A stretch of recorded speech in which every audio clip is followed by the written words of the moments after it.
الله الذي لا يبلغ مدحته القائل ولا يوصي نعما أهل الدون ولا يؤدي حقه المجتهدون الذي لا يدركه بعد الهمم ولا يناله غوث الفتن الذي دل على وجوده افتكار الممكنات وعلى قدرته وعلمه احكام المصنوعات المتعالى عن مشابهة الجسمانيات المنزه بجلال قدسه عن مناسبة الناقصات نحمده حمدا يملأ به الأرض والسماوات ونشكره على نعمه المتظاهرات المتواترات ونستعينه على دفع البأساء والضراء في جميع الحالات الصلاة والسلام على نبيه محمد صلى الله عليه وآله وسلم اللهم صل على محمد صاحب الآيات والبينات المكمل بطريقته وشريعته سائر الكمالات وعلى آله الهادين الذين أذهب الله عنهم الرجس وطهرهم عن الضلالات أما بعد قال الله تعالى في كتابه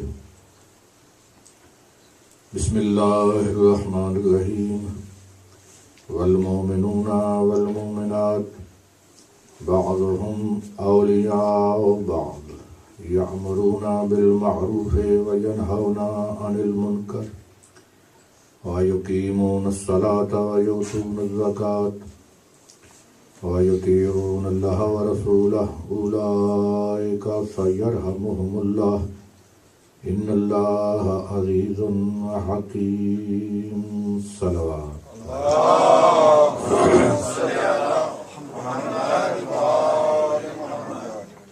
نعرہ تکبیر نعرہ تکبیر نعرہ رسالت نعرہ رسالت نعرہ حیدری نعرہ حیدری حسینیت حسینیت یزیدیت یزیدیت بآواز بلند صلوات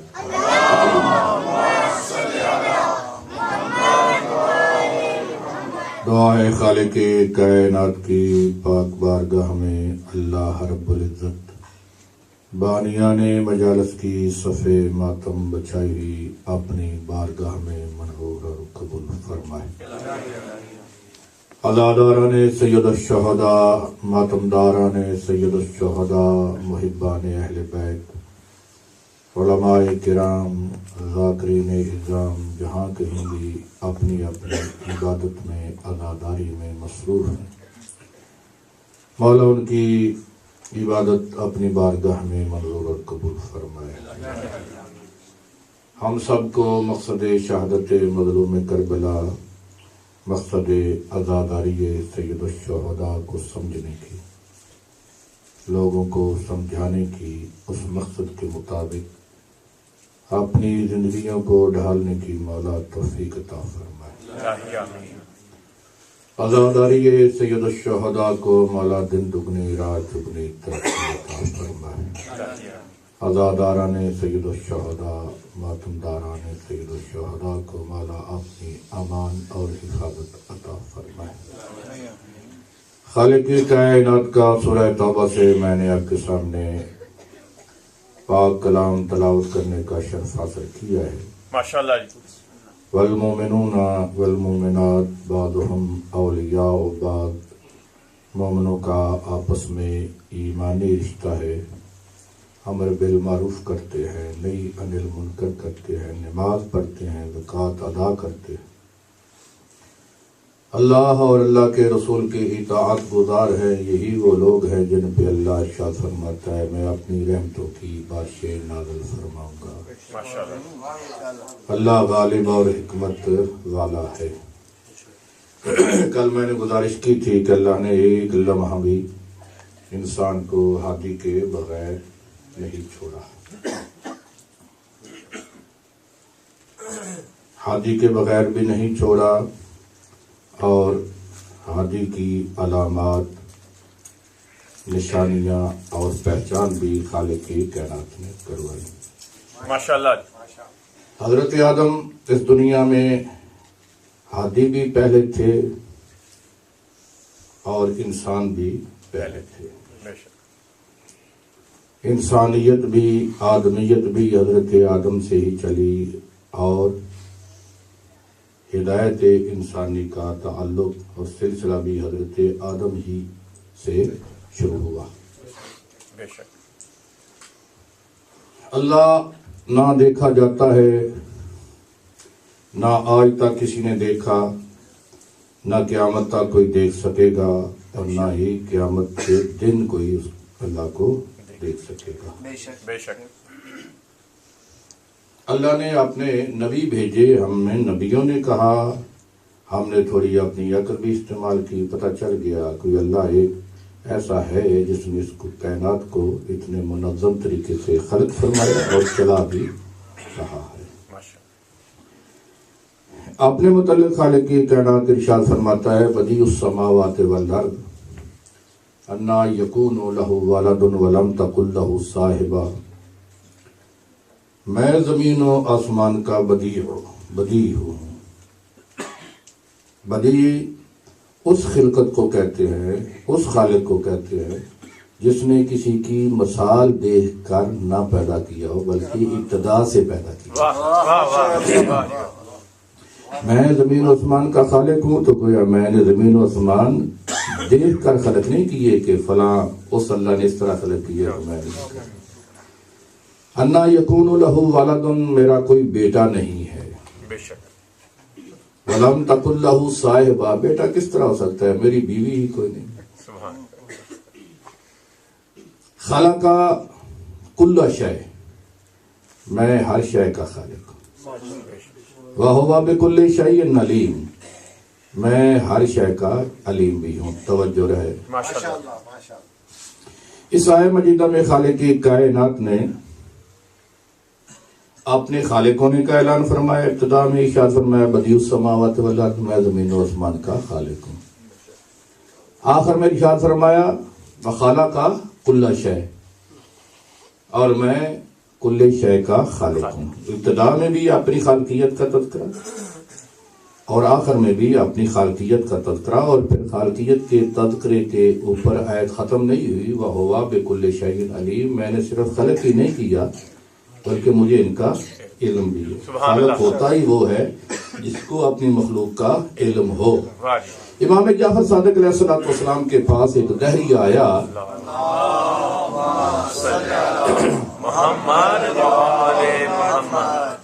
تو جہاں کوئی گند اکٹھا ہو جائے وہاں کیڑے پیدا ہو جاتے ہیں نا، تو اس نے تھوڑا سا کسی برتن میں گند رکھ لیا، گند رکھنے کے بعد کچھ مدت کے بعد اس میں کیڑے مکوڑے پیدا ہو گئے، تو وہ وہی اٹھا کر امام جعفر صادق علیہ السلام کے پاس آیا، آگر کہتا ہے کہ ان کا خالق میں ہوں،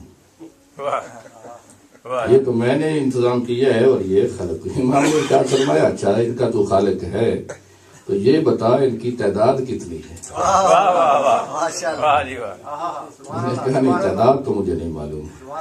ارشاد فرمایا اچھا یہ بتا دے ان میں سے مشرق کتنے جا رہے ہیں اور مغرب کی طرف کتنے جا رہے ہیں؟ میں نے کہا یہ بھی معلوم نہیں ہے۔ ارشاد فرمایا یہ بتا دے ان میں نر کتنے ہیں اور مادہ کتنے ہیں؟ کہتا ہے معلوم نہیں ہے۔ ارشاد فرمایا عجیب خالق ہے، تجھے یہ بھی معلوم نہیں ہے کتنے نر پیدا کیے ہیں اور کتنے مادہ پیدا کیے ہیں؟ ہاں، تو خدائی کا خالقیت کا دعویٰ کر رہا ہے کہ میں خالق ہوں، اور تو کہہ تو یہ رہا ہے کہ میں خالق ہوں، لیکن تجھے تیری مخلوق کی تعداد کا بھی علم نہیں ہے، نر مادہ کے بھی علم نہیں ہے، ان کے مسیر کا بھی علم نہیں ہے کہ مشرق کون کتنے جا رہے ہیں اور مغرب کون کون سے اور کتنے جا رہے ہیں۔ میں اللہ کا بندہ ہوں، میں جانتا ہوں ان کی تعداد کتنی ہے، نر کتنے ہیں، مادہ کتنے ہیں، مشرق کتنے جا رہے ہیں، مغرب کتنے جا رہے ہیں، میں یہ بھی جانتا ہوں، اس چیز پر بھی قدرت رکھتا ہوں، جو مشرق جا رہے ہیں ان کو اشارہ کریں وہ مغرب کی طرف چلنا شروع کر دیں، جو مغرب جا رہے ہیں ان کو اشارہ کرو وہ مشرق کی طرف چلنا شروع سبحان اللہ سبحان اللہ محمد وآل محمد صلوات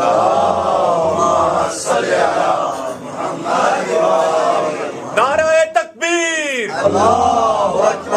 نعرہ رسالت نعرہ حیدری پر حبیب خدا ختم الانبیاء بلند تر صلوات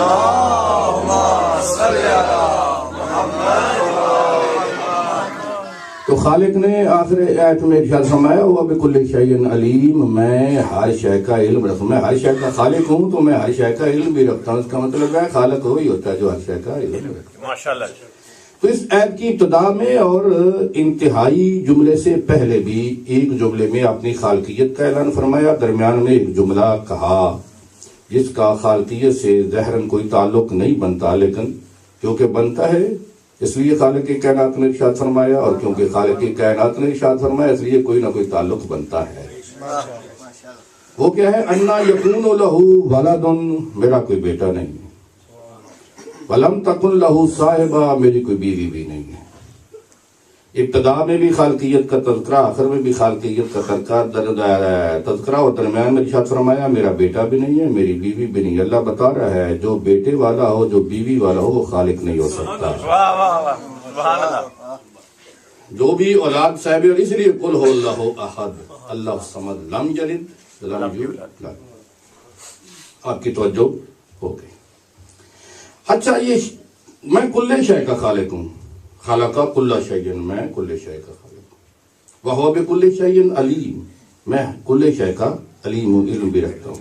ایک اور مقام پہ بھی ارشاد فرمایا ان اللہ علی کل شیء قدیر، میں کل شے پہ قدرت رکھتا ہوں۔ یہ تین چیزیں تو میرے سامنے ہیں، کل شے کا خالق ہوں، کل شے کا علیم اور عالم ہوں، کل شے پہ میری قدرت ہے، میں قدرت رکھتا ہوں۔ یہ کل شے ہے کیا جس پہ اللہ کہہ رہا ہے کہ میں نے خلق کیا ہے؟ اللہ کہہ رہا ہے میں اس کا علم بھی رکھتا ہوں، اللہ ارشاد فرما رہا ہے میں اس پہ قدرت بھی رکھتا ہوں۔ یہ کل شے کیا ہے؟ کل شے سمجھنے سے پہلے یہ سمجھنا ضروری ہے کہ شے کسے کہتے ہیں۔ سبحان اللہ شے کا کیا علم ہو جائے گا، شے کی سمجھ آ جائے گی تو ہمیں پتہ چل جائے گا کہ کل شے کیا ہے۔ تو شے کیا ہے؟ علماء متکلمین نے، علم کلام والوں نے تین تقسیمیں کی ہیں شے کی: لا شے، شے، شے لا۔ یہ عربی کی اصطلاح ہے، انگلش میں پتہ نہیں کیا کہتے ہوں۔ لا شے، شے، شے لا۔ یہ لام لفظ لا ایک مرتبہ پہلے آتا ہے، ایک مرتبہ بعد میں آتا ہے، اور ایک مرتبہ نہیں آتا۔ ماشاءاللہ لا شے اللہ ہے، لا شے علماء متکلمین کی اصطلاح میں اللہ کو کہتے ہیں۔ شے لا اس کو کہتے ہیں جو آج تک نہ ہوا ہے نہ قیامت تک ہوگا، واہ واہ شے لا۔ اور شے جو ان دونوں کے درمیان میں، جو اللہ کے علاوہ جو کچھ زمین میں آیا ہے وہ شے، سبحان اللہ واہ لیسا کمثلہ شے، اور جو کچھ زمین میں آیا ہے اللہ ان میں سے کسی ایک جیسا بھی نہیں۔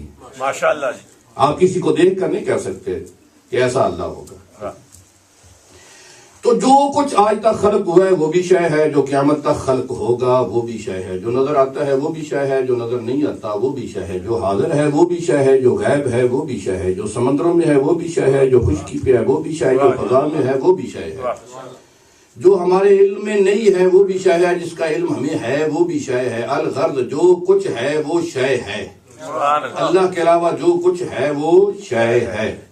سبحان اللہ ٹھیک ہے؟ اچھا، یہاں تک بات جب پہنچی تو پھر دل میں سوال ہوا اللہ کے علاوہ جو کچھ ہے وہ شے ہے، تو پھر اللہ یہ کہہ دیتا خالق شیئن، میں شے کا خالق ہوں، سبحان اللہ بکل شیء بے شیئن علیم، میں شے کا علیم ہوں، ان اللہ علی شیئن قدیر، میں شے پہ قدرت رکھتا ہوں جب ہر شے شے ہے۔ واہ اللہ کے علاوہ جو کچھ ہے وہ شے ہے، تو پھر یہ کل شے کا کیا معنی؟ سبحان اللہ. یہ کلّا شے کیوں کہا کہ کلّا شے؟ اس کی ایک فلسفہ ہے جو میں آپ کے سامنے آپ تک پہنچانے کی کوشش کروں گا. اگر میں کامیاب ہو گیا اور آپ سننے میں کامیاب ہو گئے. سبحان اللہ. اگر آپ کو سمجھ نہیں آئی تو میں کہوں گا آپ نے کام ہو گیا، آپ کہیں گے مول صاحب نے کام ہو گیا. بآواز بلند سلامت. اللہم صلی علی محمد و آل محمد. یہ 3 لفظ میں نے آپ کے بیان کیے. خلقہ کلّا شے، کلّا شے کو خلق کیا.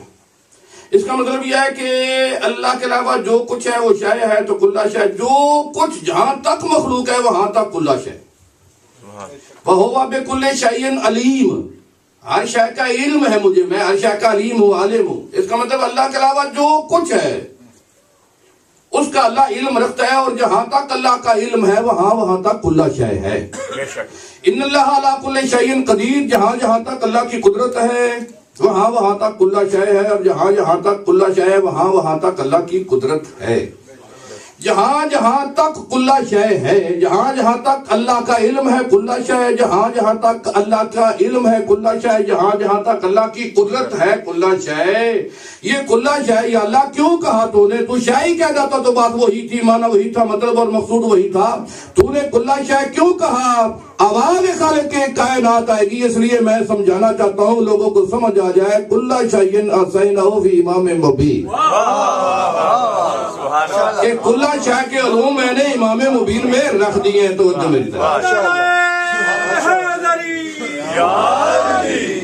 کلّ شیء احصیناہ فی امام مبین. جہاں تک کلّا شے ہے امام مبین کے علم میں ہے. تو جہاں تک اللہ کی مخلوق ہے وہاں تک کلّا شے امام مبین کا علم وہاں تک ہے. جہاں تک اللہ کا علم ہے وہاں تک کلّا شے امام مبین کو وہ علم اللہ نے عطا فرمایا ہے. جہاں تک اللہ کی قدرت ہے وہاں تک کلّا شے امام مبین کو وہ اس جہاں تک اللہ قادر ہے اس کا علم عطا فرمایا ہے. تو پھر میں یہ کہنے کا حق رکھتا ہوں کہ اگر کوئی علی کے علم کی حد معلوم کرنا چاہتا ہے تو اس کو کائنات عالم کی حد معلوم کرنا پڑے گا.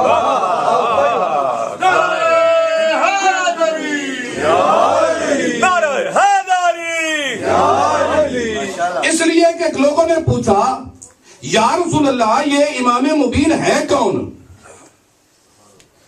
جس کو اللہ نے اتنے علوم سے نوازا ہے، اتنی عظمت سے نوازا ہے؟ یہ امام مبین کون ہے؟ یا رسول اللہ کیا زبور امام مبین ہے؟ ارشاد فرمایا لا نہیں. یا رسول اللہ کیا تورات امام مبین ہے؟ ارشاد فرمایا لا نہیں. کیا انجیل امام مبین ہے؟ ارشاد فرمایا لا نہیں. کیا قرآن امام مبین ہے؟ ارشاد فرمایا لا نہیں. اتنے میں علی ابن ابی طالب آئے، رسول کائنات کی نگاہ علی ابن ابی طالب کے پاک چہرے پہ پڑی. ارشاد فرمایا ھذا ھو الامام المبین.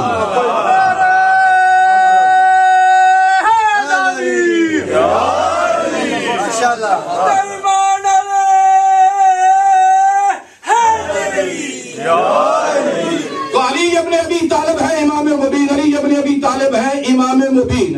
امام مبین اسے کہتے ہیں کہ کلّ شیء احصیناہ فی امام مبین. کلّ شے کے علوم خالق کائنات نے امام مبین کو عطا فرما دیے ہیں. جہاں تک خالق کائنات کی کائنات ہے وہاں تک علی ابن ابی طالب کا علم ہے. ایک مرتبہ علی ابن ابی طالب نے لوگوں کے سامنے خطبہ ارشاد فرمایا. علی ابن ابی طالب نے عجیب و غریب خطبہ ارشاد فرمایا. کہا اے لوگوں سنو علی ابن ابی طالب کے علوم کی حد ہے. اے لوگوں سنو علی ابن ابی طالب کی عظمت کیا ہے. اپنے فضائل آپ بیان فرما رہے ہیں. کہا ان اللہ خلق خلقا من الہوا. خالق کائنات نے ایک مخلوق ہوا سے خلق کی ہے. ان اللہ خلق خلقا من الہوا. خالق کائنات نے ایک مخلوق ہوا سے خلق کی ہے. اکلہم من الہوا. جن کا کھانا بھی ہوا سے ہے. شربہم من الہوا. جن کا پینا بھی ہوا سے ہے. لباسہم من الہوا. جن کا لباس بھی ہوا سے ہے. حتی نومہم علی الہوا. یہاں تک کہ وہ ہوا پہ ہی سوتے ہیں. عجیب و غریب بات جب لوگوں نے سنی تو لوگوں نے ایک دوسرے کے ساتھ چھ منگوئیاں شروع کر دی. ایک دوسرے کے ساتھ کان جوڑنا شروع کر دیے. یہ علی کیا کہہ رہے ہیں؟ علی ہمیشہ ایسی باتیں کرتے جو سمجھ میں آنے والی نہیں ہوتی. یہ علی کیا کہہ رہے ہیں؟ یہ علی کیا کہہ رہے ہیں؟ یہ گفتگو، یہ چمگوئیاں، یہ کانا پھوسی آہستہ آہستہ بلند آواز میں ہونا شروع ہو گئی. ایک شور بپا ہوا، ایک غوغا بپا ہوا کہ ایک مرتبہ علی ابن طالب نے ان لوگوں کی طرف اشارہ کر کے کہا لوگوں خاموش ہو جاؤ، اس سے آگے سنو. اور لوگوں خاموش ہو جاؤ، اس سے آگے سنو. جب خلق کی ہے. جب میں اس مخلوق میں جا کر بیٹھتا ہوں تو اس مخلوق میں بیٹھ کر میں یہ کہتا ہوں ان اللہ خلق خلقا من الارض، اللہ نے ایک مخلوق زمین سے پیدا کی ہے، ایک مخلوق مٹی سے پیدا کی ہے. اکلہم من الارض، ان کا کھانا بھی مٹی سے ہے. شربہم من الارض، ان کا پینا بھی مٹی سے ہے. لباسہم من الارض، ان کا لباس بھی مٹی سے ہے. حتی نومہ علی الارض، یہاں تک کہ وہ مٹی پہ ہی سوتے ہیں. جب میں اس مخلوق میں جا کر بیٹھتا ہوں تو یہ کہتا ہوں کہ اللہ نے ایک مخلوق مٹی سے پیدا کی ہے، جن کا کھانا مٹی سے ہے، پینا مٹی سے ہے، لباس مٹی سے ہے، ان کا سونا مٹی سے ہے. یتعجبون کما تتعجبون، وہ بھی اسی طرح تعجب کرتے ہیں جس طرح تم تعجب کر رہے ہو.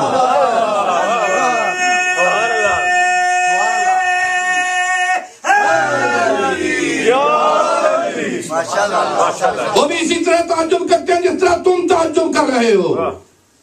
مولا امام جعفر صادق علیہ السلام نے اللہم صلی علی محمد وعلی محمد ارشاد فرمایا کہ وہ جو شیطان ہے نا جس نے ایک سجدہ نہیں کیا تھا، اگر ساری زندگی زمین کے چپے چپے پہ ہر وقت اللہ کی بارگاہ میں سجدہ کرے، جتنی دیر تک وہ سجدہ نہیں کرے گا خالق کوئی سجدہ قبول نہیں کرے گا. سبحان اللہ. وہ جس سجدے کا انکار کیا تھا جتنی دیر تک وہ سجدہ نہیں کرے گا اللہ اس کا کوئی سجدہ قبول نہیں کرے گا. امام علیہ السلام نے لوگوں کی طرف دیکھ کر کہا لوگوں بالکل اسی طرح انسان نمازیں پڑھتا رہے، روزے رکھتا رہے، زکاتیں دیتا رہے، حج کرتا رہے، جہاد پہ جاتا رہے، صدقات و خیرات دیتا رہے، اعتکاف بیٹھتا رہے، وظیفے کرتا رہے، جتنی دیر تک علی کو مولا نہیں مانے گا کوئی عبادت قبول نہیں ہوگی.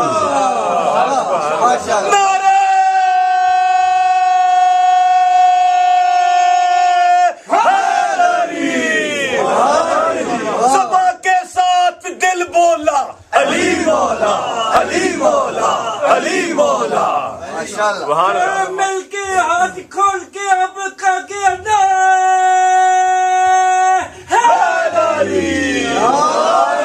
امام نے ارشاد فرمایا من اراد منکم یحییٰ حیاتاً تشبہ حیاتاً الانبیاء، اے لوگو جو تم میں سے یہ چاہتا ہے کہ میری زندگی نبیوں جیسی گزرے. ومن اراد منکم ان یموت میتۃ تشبہ موتۃ الشہداء، جو تم میں یہ چاہتا ہے کہ میری موت شہیدوں والی موت آئے. ومن اراد منکم ان یسکن الجنان من غرض الرحمن، تم میں جو یہ چاہتا ہے کہ میں جنت میں جاؤں جنت میں جاؤں جنت میں جاؤں، جو چاہتا ہے کہ میری زندگی نبیوں جیسی گزرے، جو چاہتا ہے میری موت شہادتوں والی ہو شہیدوں والی ہو، جو چاہتا ہے کہ میں جنت میں میرا ٹھکانہ ہو، فلیتولی علی بن ابی طالب، اس کو علی کو مولا مان لینا چاہیے. سبحان اللہ. اس کو چاہیے کہ وہ علی کو مولا مان لے. امام سید سجاد علیہ السلام نے ابو حمزہ سمالی سے کہا ہے، ابو حمزہ سمالی جانتے ہیں؟ ابو حمزہ سمالی کی بڑی دعائیں امام سید سجاد علیہ السلام سے منقول ہیں. ایک دعائے سحر بھی ہے جو آپ رمضان المبارک میں پڑھتے ہیں. ابو حمزہ سمالی سے کہا مولا نے، اے ابو حمزہ جانتا ہے زمین میں سب سے افضل ترین جگہ کون سی ہے؟ کہا مولا آپ سے بہتر کون جانتا ہے؟ ارشاد فرمایا اچھا پھر سن ما بین الرکن والمقام،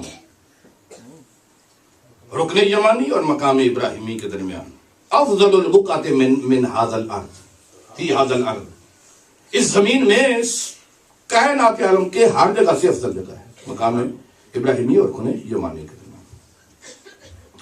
اور اے ابو حمزہ سمالی سن، اگر اللہ کسی کو نوح جتنی زندگی عطا فرمائے 2500 سال تک اس افضل مقام پہ بیٹھ کر اللہ کی عبادت کرے، ثم القا اللہ، پھر اللہ کے ساتھ اس کی ملاقات ہو جائے، اگر اس کے دل میں ہماری محبت نہیں ہے لم ینفع ذالک، یہ عبادت اس کو کوئی فائدہ نہیں دے گی، یہ عبادت اس کو کوئی فائدہ نہیں دے گی. تو علی ابن ابی طالب کے پاس کتنے علوم ہیں؟ کل شیء، کل شیء حسین ہو فی امام مبین، اور امام مبین کون ہے؟ علی ابن ابی طالب. توجہ رہے، یہ کل شیء کی عظمت کیا ہے، کل شیء کے علوم کی عظمت کیا ہے؟ یہ دو ایتوں سے میں آپ کے سامنے ایک نسبت رکھوں گا، اندازہ خود کرتے رہے، اندازے میں آنے والی ویسے بات نہیں ہے، شیعہ نے حیدر قرار کے لیے خوش ہو جانے والی بات ہے۔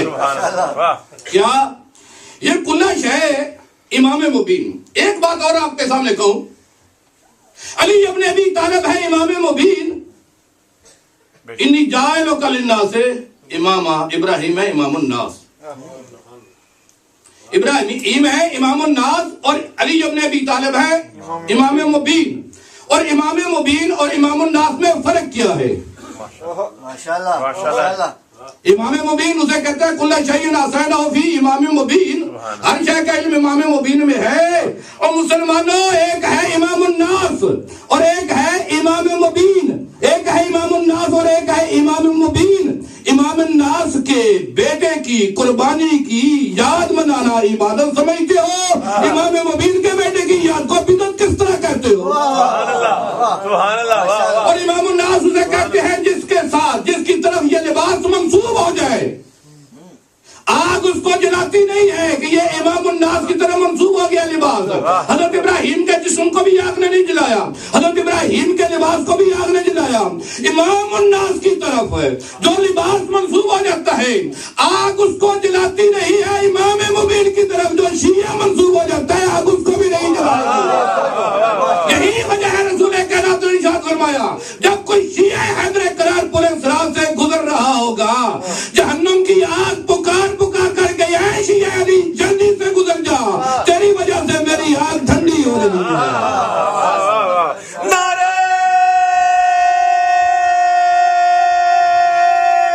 حیدری، تیری وجہ سے میری آگ ٹھنڈی ہو رہی ہے۔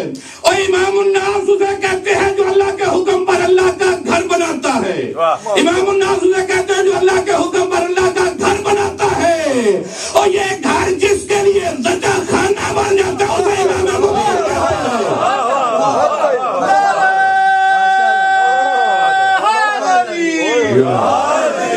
تو کل شیء احصینہ فی امام مبین، یہ کل شے کیا ہے؟ توجہ میری طرف رہے، خالق کائنات نے اپنے حبیب سے کہا، قرآن مجید میں تذکرہ ہے، یسألونک عن ذی القرنین، ہے میرا حبیب یہ تم سے ذی القرنین کے متعلق پوچھتے ہیں کہ وہ کیا ہے؟ آتیناہم من کل شیء سببا، ذی القرنین کو بتا دو کہ ذی القرنین میرا وہ پسندیدہ، اللہ کا میرا وہ پسندیدہ میرا بندہ تھا جس کو میں نے آتیناہم من کل شیء، کل شیء میں سے کچھ علوم میں نے اس کو عطا کیے تھے۔ توجہ رہے، میرے بات تبعید کے لیے آتا ہے، بعد کے معنی میں آتا ہے۔ آتیناہم من کل شیء، قرآن مجید میں تذکرہ دیکھ لینا، آتیناہم من کل شیء سببا، میں نے اس کو کل شیء میں سے کچھ علوم دیے۔ علی ابن ابی طالب کو کل شیء کے علوم ہیں، ذی القرنین کو کل شیء میں سے کچھ علوم دیے خالق کائنات نے۔ پھر ہوا کیا؟ یہ ذی القرنین وہاں تک پہنچا، یہاں سے سورج طلوع ہوتا تھا، پھر یہ ذی القرنین وہاں پہنچا، قرآن کی طرح میں یہاں سورج غروب ہوتا تھا، جب وہاں پہنچا جہاں سورج غروب ہوتا تھا، وہاں ایک گرم پانی کا چشمہ دیکھا، اس گرم پانی کے چشمے کے ارد گرد ایک قوم بستی تھی۔ گرم پانی کے، قرآن کا واقعہ ہے، اس گرم پانی کے چشمے کے ارد گرد ایک قوم بستی تھی جو قوم اللہ کی نافرمان تھی۔ جب ذی القرنین نے دیکھا کہ گرم پانی کے چشمے کے ارد گرد بسنے والی قوم اللہ کی نافرمان ہے، ایک مرتبہ خالق کائنات کی طرف دیکھ کر کہا، یا اللہ میرے لیے کیا حکم ہے؟ یہ قوم تیری نافرمان ہے۔ توجہ رہے، یہ قوم تیری نافرمان ہے، اب میرے لیے کیا حکم ہے؟ یا اللہ میں کیا کروں؟ ان کے ساتھ جنگ کروں یا ان کو چھوڑ دوں؟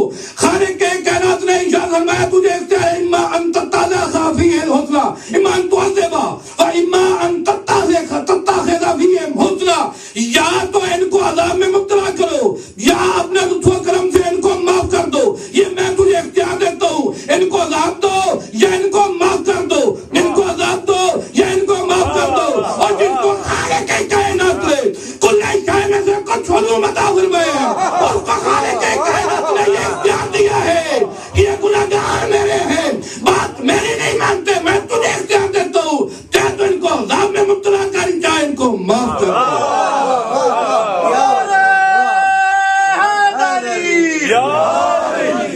کل شیء کے علوم میں سے جس کو خالق کائنات نے بعض علوم دیے، اس کو اتنا بڑا اختیار دیا۔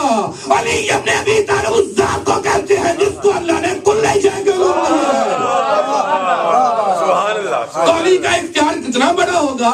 اس لیے رسول کریم نے ارشاد فرمایا کہ پورے صراط پہ میرا بھائی علی ابن ابی طالب کھڑا ہو جائے گا. جب کوئی آئے گا چہرے کی طرف دیکھ کر کہے گا جہنم کو یہ تیرا ہے, پھر چہرے کی طرف تو دیکھ کر جنت سے کہے گا یہ میرا ہے, یہ تو رکھ لے, یہ تیرا ہے, یہ میرا ہے, یہ تیرا ہے, یہ میرا ہے, یہ تیرا ہے, یہ میرا ہے. جو علی کا ہے وہ جنت میں جائے گا, جو علی کا نہیں ہے وہ جہنم کا ہے. سبحان اللہ. سبحان اللہ. امام نعرہ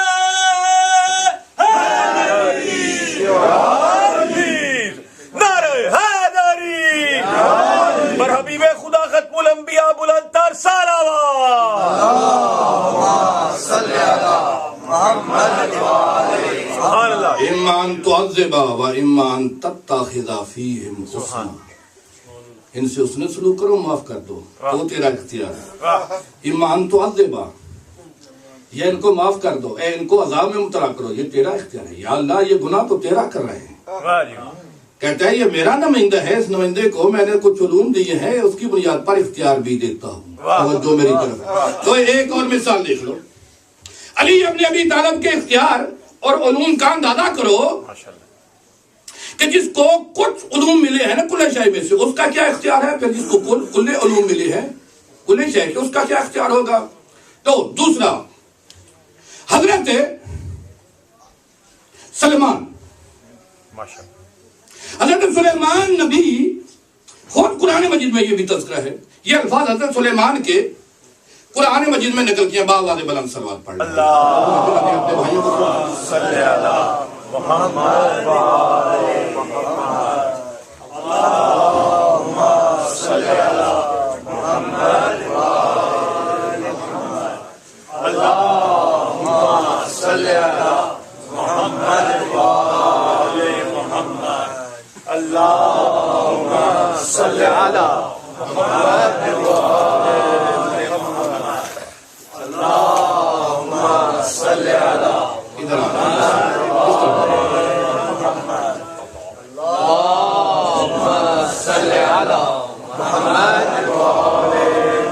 نعرہ تکبیر, نعرہ رسالت, نعرہ حیدری, محمد و آل محمد صلوات.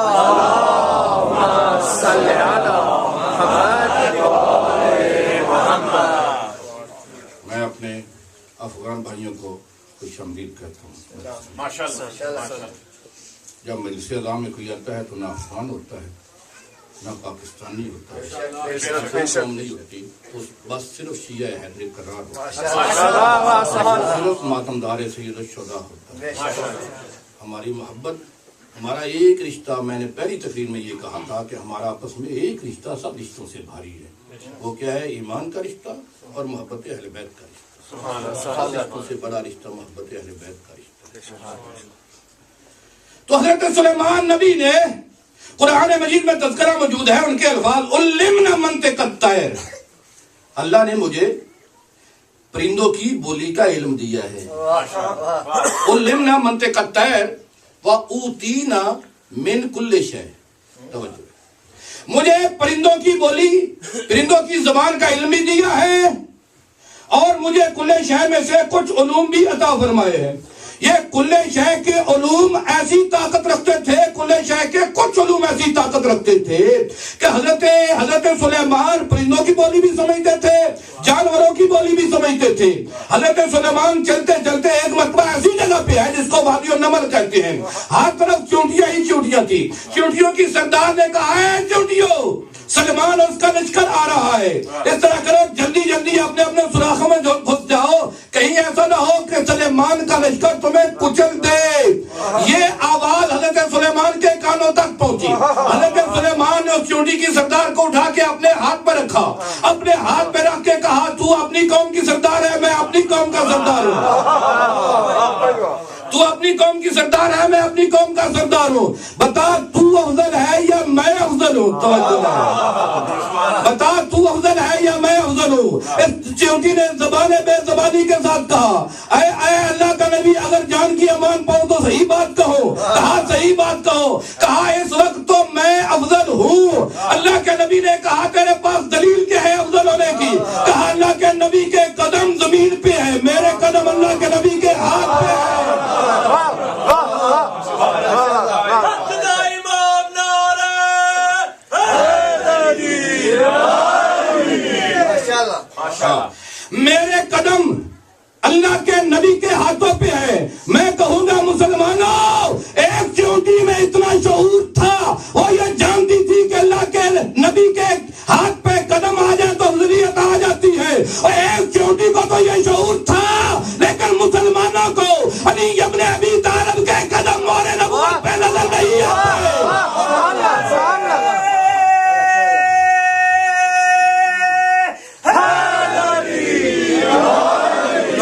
چمن کلی کلی، علی علی علی علی، نگر نگر گلی گلی، علی علی علی علی، پانچ نعرے پانچتانی سوا لاکھ نعرہ حیدری۔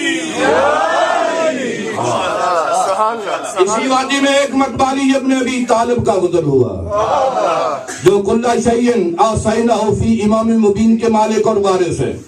علی ابن ابی طالب کا اسی وادی میں گزر ہوا۔ اس وقت تو چونٹیوں کی سردار نے کہا تھا اپنے اپنے سوراخوں میں گھس جاؤ، کہیں کچل نہ دی جاؤ۔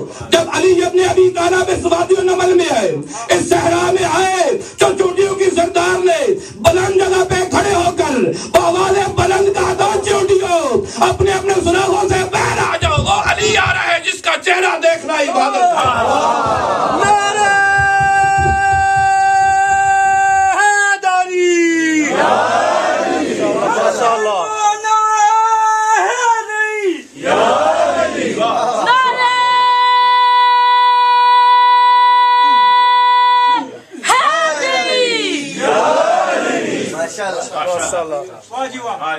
وہ علی آ رہا ہے جس کا چہرہ دیکھنا عبادت ہے۔ حضرت عمار یاسر مولا علی علیہ السلام کے ساتھ تھے۔ حضرت عمار یاسر نے جب دیکھا نا صحرا میں ہر طرف چونٹیاں ہی چونٹیاں ہیں، چونٹیاں ہی چونٹیاں ہیں، تو ایک مرتبہ تعجب کے ساتھ کہا سبحان اللہ من یعلم ھذا العدد، پاک ہے وہ ذات جو ان کی تعداد کو جانتی ہے۔ مولا علی علیہ السلام نے ارشاد فرمایا ہمارے یاسر اس طرح نہ کہے، اس طرح کہے کہ سبحان اللہ من یخلق ھذا العدد، جس نے ان کو خلق کیا ہے وہ پاک و پاکیزہ ہے۔ جب کہا نا یہ تعداد والی بات نہ کر، یہ کہا کہ پاک ہے وہ ذات جس نے ان کو خلق فرمایا ہے۔ ایک مرتبہ تعجب کے ساتھ علی ابن ابی طالب کی طرف دیکھ کر حضرت عمار یاسر نے کہا مولا کیا ان کی تعداد اللہ کے علاوہ کوئی جانتا ہے؟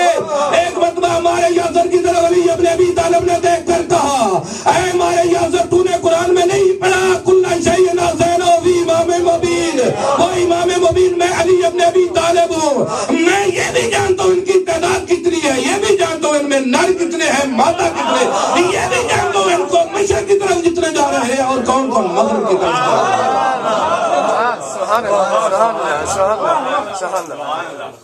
ہاں علی کے علم کی حدیں، وہ حضرت سلیمان کے دربار میں بیٹھنے والا آصف بن برخیہ، کیا کیا تو اس نے؟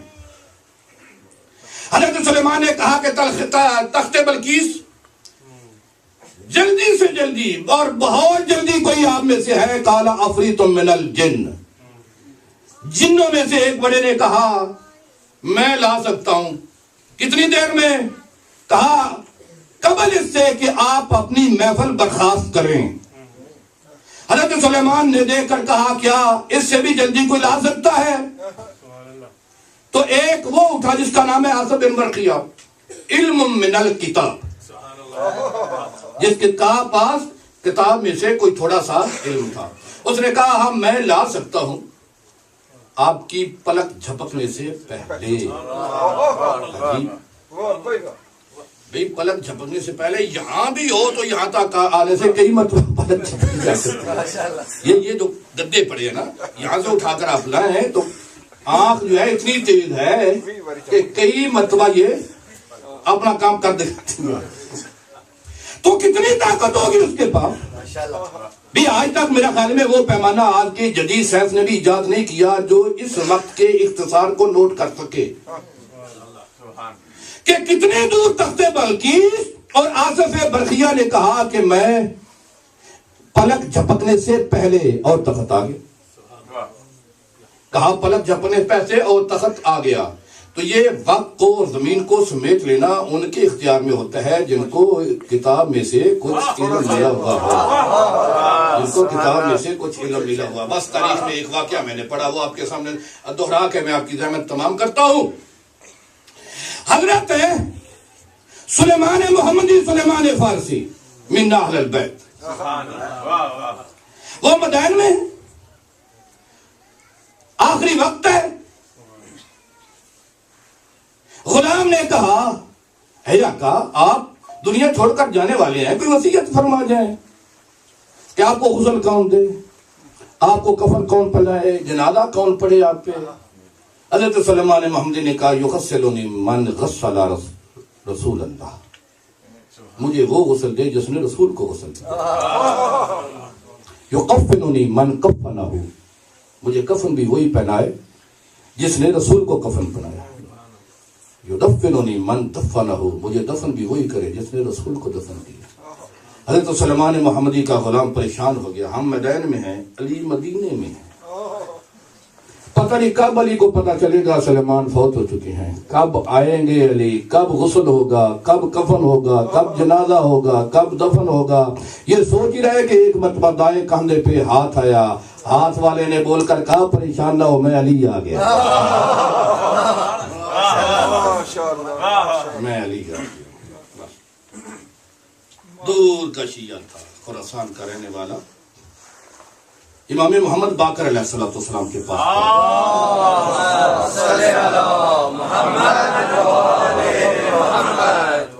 امام محمد باقر علیہ السلام کے پاس پہنچا. طولانی سفر، تھکا دینے والا سفر کر کے پہنچا تھا، پیدل سفر تھا. جب پہنچا تو پیروں کی تلیاں پھٹ چکی تھی، پیروں کی تلیوں سے خون جاری تھا. امام علیہ السلام کی بارگاہ میں سامنے بیٹھ کر کہتا ہے مولا تھکا دینے والا سفر کیا ہے، طولانی سفر کیا ہے، جسم چور ہو گیا تھا، آپ کی پاک چہرے پہ نگاہ پڑی ہے، ساری تھکاوٹ دور ہو گئی. اچھا مولا یہ بتائے مجھے کوئی دنیا کا لالچ کھینچ کر نہیں آیا، مجھے کوئی دنیا کا لالچ نہیں تھا، بس صرف آپ کی محبت تھی جس کی وجہ سے میں اتنا طولانی سفر کر کے آپ کی زیارت کے لیے آیا. مولا یہ بتائیں آپ کی محبت کا فائدہ کیا ہے اور آپ کی محبت کا مقام کیا ہے؟ آپ کی محبت کا مقام کیا ہے اور آپ کی محبت کا فائدہ کیا ہے؟ امام نے ارشاد فرمایا جہاں تک ہماری محبت کا مقام ہے حال الدین الا الحب، کیا ہماری محبت کے علاوہ بھی کسی شے کا نام دین ہے؟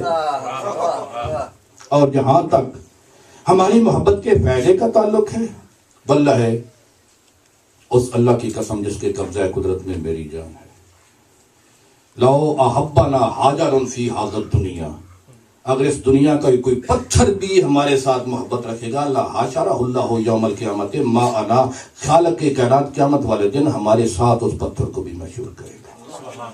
یہ محبت اہل بیت اتنی عظیم بات ہے. یہ تمہارا آخری امام پردہ غیبت میں بیٹھ کر آج بھی دو چیزوں کو یاد کر کے روتا ہے.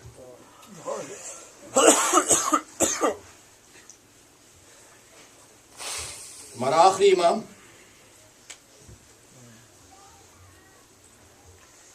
شام کے قید خانے کو یاد کر کے، اور امام اپنی زیارت میں ارشاد فرماتے ہیں میرا سلام ہو میری ان دادیوں پر جن کے چہرے کا رنگ زندان کی گرمی تبدیل کر دی.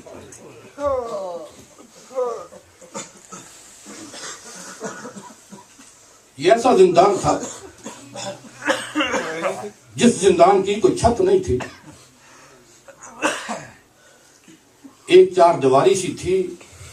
چار دیواری گلی میں سے بازار میں سے کوئی اگر شخص گزرتا، اگر وہ چاہتا کہ میں دیکھوں کہ قید خانے میں کون ہے تو ایڑیاں اٹھا کر دیکھ سکتا تھا.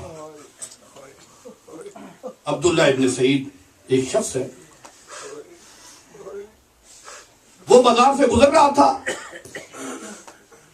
جب وہ قید خانے کے پاس سے گزرا نا تو اس نے دیکھا کہ اندر کچھ بچوں کے رونے کی آوازیں آ رہی ہیں.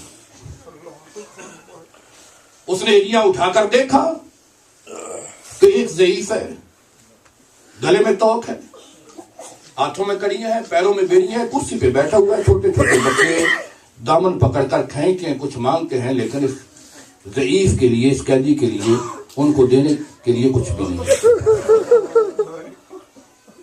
کوشش کر کے اندر چلا گیا۔ سید سجاد کے پاس آ کر پوچھتا ہے یہ بچے کیا کہتے ہیں، بچے کیا مانگتے ہیں؟ سید سجاد نے ایک اشارہ اپنی گردن کی طرف کیا اور ایک اشارہ مخدومہ زینب بنت علی کی طرف کیا۔ اس اشارے کا مطلب یہ تھا کہ میرے گلے میں توق اتنا کس دیا گیا ہے کہ میں کھل کے بات نہیں کر سکتا، اگر تو کچھ پوچھنا چاہتا ہے تو میری پھپھی اماں سے پوچھ۔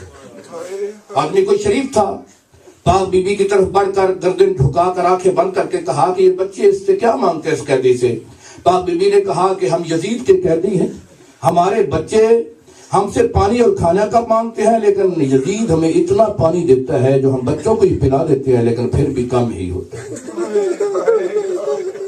یہ روتا روتا اپنے گھر کیا، اپنی بیوی سے جا کر کہتا ہے کہ تیری عادت ہے ہر شب جمعہ تو کوئی نہ کوئی چیز پکا کے یتیموں میں تقسیم کرتی ہے، شب جمعہ کل آنے والی ہے، میں کچھ قیدی دے کر آئی ہوں جن کے پاس کھانے کے لیے بھی کچھ نہیں ہے، پینے کے لیے بھی کچھ نہیں ہے، اس طرح کرنا کل شب جمعہ جو تو پکائے گی وہ لے کر جائیں گے اس قید خانے میں، تاکہ قیدیوں کے بچوں کو کھانا بھی کھلایا جا سکے اور پانی بھی پلایا جا سکے۔ ایک کھانا تیار ہو گیا، اس کی بیوی کہتی ہے کہ چلو لے جاؤ، کہا نہیں، وہاں ایک مخدومہ سے، ایک پردہ دار بیوی سے بات کرنا پڑتی ہے، بہتر یہ ہے کہ تو بھی میرے ساتھ چل۔ دونوں میاں بیوی کھانا تیار کر کے چلے، زندان میں پہنچے، پاک بی بی کے سامنے جا کر وہ کھانا رکھا، کہا بی بی ان کو اپنے بچوں میں تقسیم کرو، یہ میں ایک نیاز پکاتی ہوں۔ بی بی نے کہا ضرور بچوں میں تقسیم کرتی ہے، لیکن یہ تو بتا یہ تو کھانا شب جمعہ، ہر شب جمعہ یہ کھانا بچوں کو کیوں تقسیم کرتی ہے؟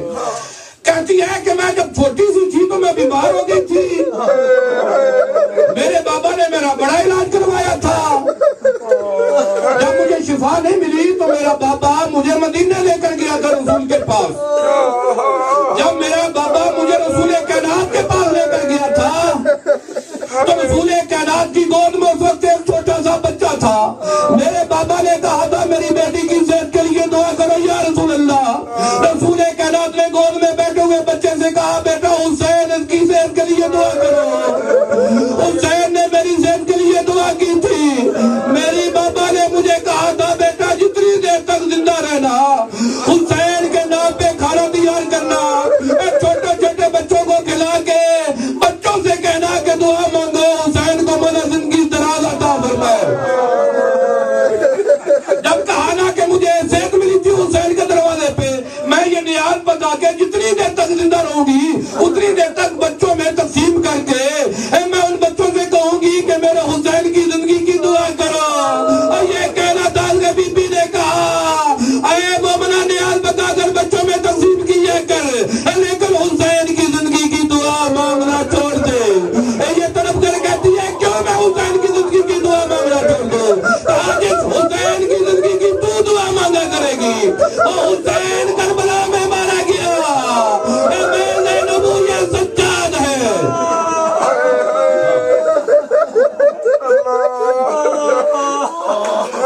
اور دوسری چیز جو امام زمانہ عالم غیبت میں پردہ غیب میں بیٹھ کر یاد کر کے رکھتے ہیں، وہ علی اصغر کی شہادت کو یاد کر کے رکھتے ہیں، اور امام کی زیارت کے الفاظ السلام علیکہ یا السلام علی الرضیع المذبوح، اور میرا سلام اس شہید پہ جس شہید کے منہ سے بھی دودھ کی خوشبو آتی ہے۔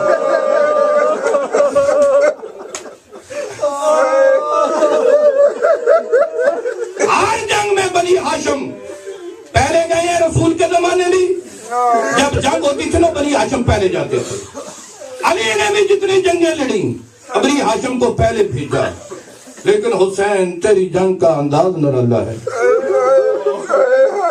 تو نے بنی ہاشم کو بعد میں رکھا، انصار صحابی پہلے گئے کربلا میں شہید ہوئے، کیوں؟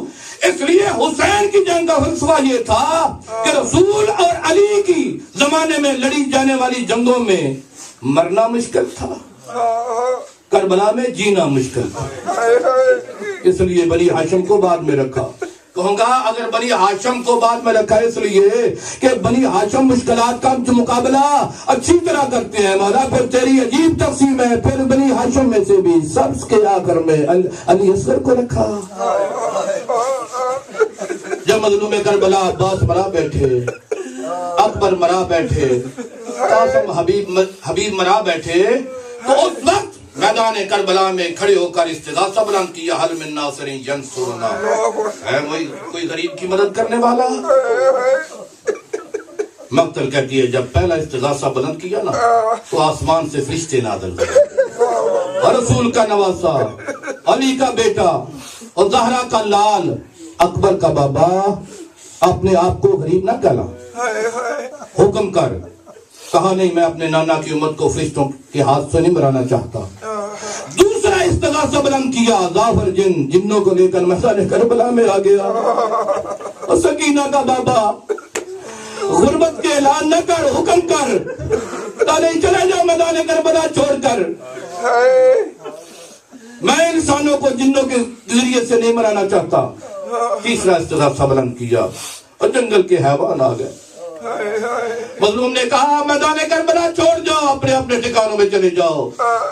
چوتھا استغاثہ بلند کیا، جب مظلوم نے چوتھا استغاثہ بلند کیا، شہدائے کربلا کے لاشیں تڑپے۔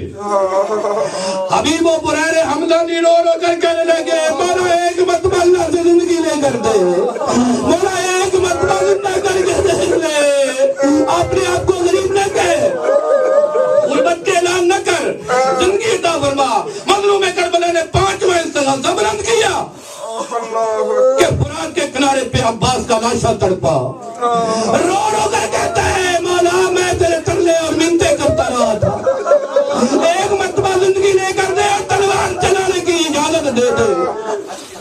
اور ساتواں استغاثہ بلند کیا مظلوم کربلا نے، ساتواں استغاثہ بلند کیا، خیمے میں رونے کی آواز آئی، مظلوم کربلا خیمے میں آئے۔ بہن اس وقت بیبیوں نے رونا کیوں شروع کر دیا ہے؟ کہا بھیا تو نے استغاثہ بلند کیا ہے، اصغر جھولے سے تڑپ تڑ کر اپنے آپ کو زمین پہ گرا دیے، رو رو کر کہتا ہے بابا میں جو حاضر ہوں، بابا میں جو حاضر ہوں، ایک مرتبہ کہا میرے باپ اصغر کو تیار کر کے مجھے دے دو، اور شہزادے کو تیار کیا میرے باپ نے، شہزادے کو تیار کر کے گود میں اٹھایا، گود میں اٹھا کر سکینہ کو ساتھ لیا، ساتھ لے کر آئی حضرت میرے باپ جہاں پہ پہل اور بھائی دونوں اکٹھے بیٹھے ہوئے تھے، کہا اے علی و بطول کے بیٹو، اے علی و بطول کی اولاد، میں تمہارے گھر میں آئی تھی تو خالق نے مجھے 2 موتی دیے تھے، ایک اصغر حسین تیرے حوالے، سکینہ زینب تیرے حوالے۔ جب سکینہ کو حوالے کیا نا تو پاک بی بی نے وصیتیں کی، اصغر بیٹا یاد رکھنا تیر تیرے بابا کو نہ لگنے پائے۔ دوسری وصیت، اصغر تیر لگے تو رونا نہیں ہے، تیر لگنے کے بعد تو جائے گا حوضے کوثر پہ، اتنی دیر تک جام کوثر نہیں پینا جتنی دیر تک تیرا بابا حسین نہ آ جائے۔ مظلوم کربلا شیعہ مظلوم کربلا اصغر کو لے کر میدان کربلا کی طرف بڑھے، فوج اشکیا کی طرف دیکھ کر کہا ان کو نفیزہ میں کم مذنبین فما ذنب هذا الرضی، اور ظالموں اس بچے کا جرم کیا ہے، دیکھ سنی اس کی زبان خشک ہو رہی ہے، اس کے ہونٹ خشک ہو رہے ہیں، ایک آواز آئی حسین شاید پینا خود چاہتے ہیں بچے کا بہانا، ایک مرتبہ علی اصغر کی طرف دیکھ کر کہا اصغر جناب اجت کرو، اصغر کہا العطش العطش، جب اصغر نے کہا نا العطش، ایک مرتبہ فوج اشکیا میں ماحول بدلا، بدلتے ماحول کو دیکھ کر ظالم نے کہا کلام الحسین، اور ملاز حسین کے کلام کو منقطع کر دے، اور من نے کمان میں تیر ڈالا، پتہ نہیں کون سا منظر دیکھا کہ اس کا تیر گر گیا، پھر اس نے تیر اٹھایا کمان میں جوڑا، پھر اس کا تیر گر گیا، پھر اس نے تیر اٹھایا کمان میں جوڑا، پھر تیر گر گیا۔ ایک ظالم کہتا ہے اور ملا تو عرب کا بہت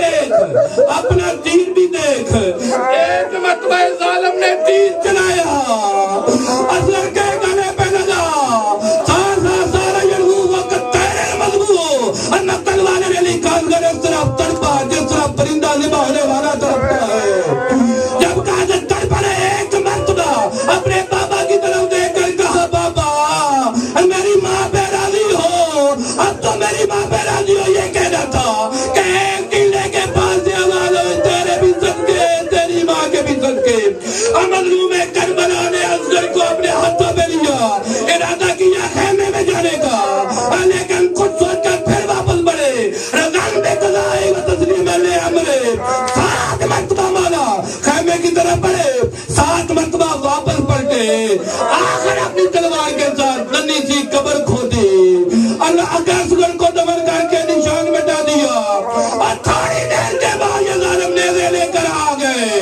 نیزوں کا آنا تھا کہ ناطق کے قرآن کا سپارہ اللہ کے نیزے پہ بلند ہو گیا ایک خیمے میں میرے باپ کے رونے کی آواز آئی اصغر میں رل گئی میں اجڑ گئی ماتم حسین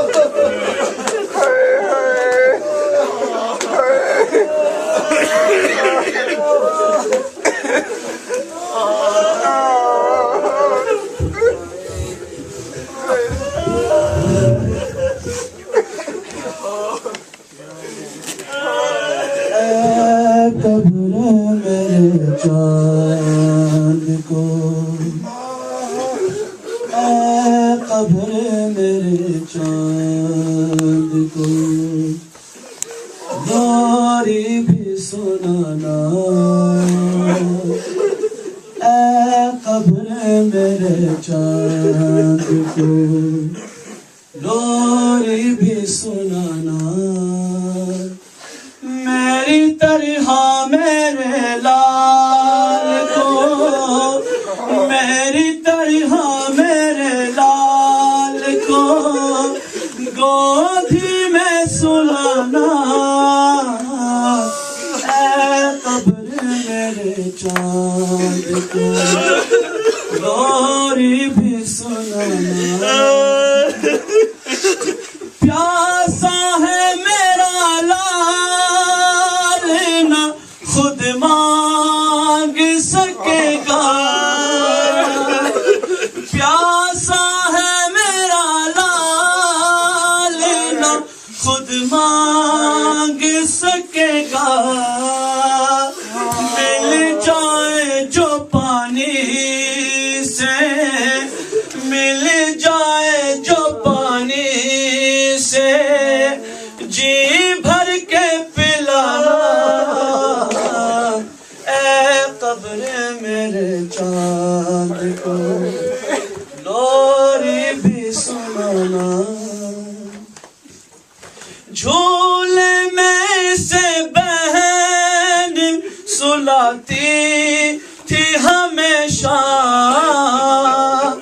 جھولے میں سے بہن سلاتی تھی ہمیشہ جھولا یہاں ملتا نہیں اصغر کو بتانا